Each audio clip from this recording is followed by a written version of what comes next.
बिल्कुल सिरे से इसका विरोध कर रहे हैं पहले दिन से। इसलिए नहीं कि बिहार में क्या हो रहा है, इसलिए कि मेरी अपनी समझ है कि दुनिया में किसी भी देश, किसी भी राज्य, किसी भी समाज में इस बात का प्रमाण नहीं है कि शराबबंदी के जरिए समाज का आर्थिक सामाजिक विकास किया गया हो। अगर शराबबंदी के जरिए यही होता तो दुनिया में सारे लोग बेवकूफ थोड़ी ना हैं, वो भी लागू कर देते। उन्होंने क्यों नहीं किया है? दूसरी बात, अगर इसमें मान लीजिए कि कुछ दम भी है तो लागू तो जमीन पर है नहीं।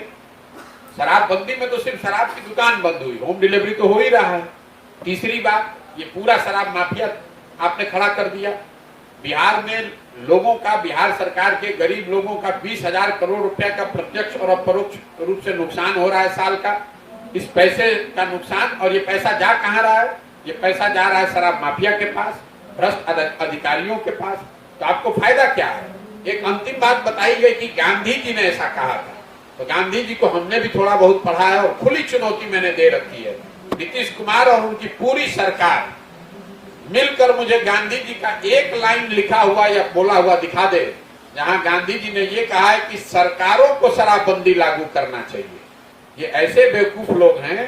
गांधी जी ने ये कहा कि शराब पीना गलत बात है, सरकारों को प्रयास करना चाहिए कि लोग शराब न पिए। ये नहीं कहा कि कानून बना दीजिए और जितने लोग शराब पी रहे हैं उनको जेल में डाल दीजिए। ये तो ऐसे हो गया कि गांधी जी ने कहा कि सबको शाकाहारी होना अच्छी बात है, और कल सरकार कानून बना दे कि जो भी मांसाहार करेगा उसको जेल में डाल देंगे। और मैं ये चुनौती पिछले 8 महीने से दिया हुआ है मैंने।